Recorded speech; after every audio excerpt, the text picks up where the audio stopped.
Handang tumulong ang 22 bansa para ligtas na madaanan ang Strait of Hormuz. Habang ang Iran may buwelta sa ultimatum ni US President Donald Trump. Narito ang Frontline News Abroad.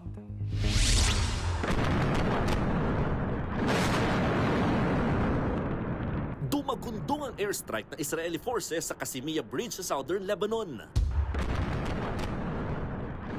Sa lakas ng impact, binalot ng maitim na usok ang lugar.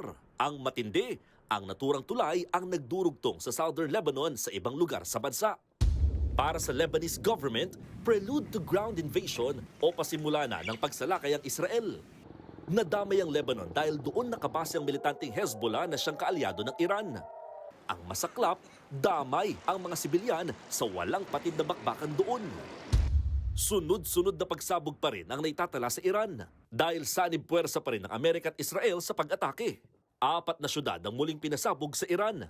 Kabilang na ang capital city nitong Tehran. Kaya ang Iran gumanti at nagpakawala rin ng missile sa Israel. Isa nga sa tinamaan ang malapit sa Israeli nuclear sites. Nagbigay naman ng ultimatum si US President Donald Trump sa Iran itong weekend. Kung hindi raw bubuksan ng Iran ang isinarang Strait of Hormuz sa loob ng 48 hours, aatakihin at pupulbusin ng Amerika ang mga power plant doon. Sisimulan daw yan sa pinakamalaki.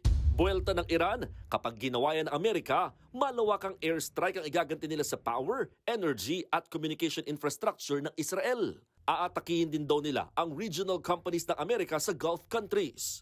At tuluyang isasara ang Strait of Hormuz na siyang daanan ng mga barkong nagde-deliver ng langis.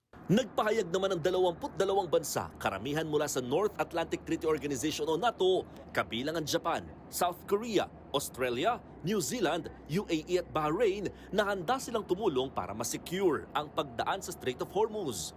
Handa naman daw ang Iran na makipagtulungan para sa International Maritime Organization. Una na rin sinabi ng Iran na bukas ang strait sa lahat maliban sa mga lumabag sa Iranian territory. Pero habang lumalawak pa ang gera, ramdam na ang krisis sa langis sa iba't ibang bansa. Matapos bantaan ni Trump ang Iran, naispatan siya sa isang private Florida golf club. Ilang beses nang binatikos ang US President dahil sa kanyang pag-golf sa gitna ng mga malalaking issue.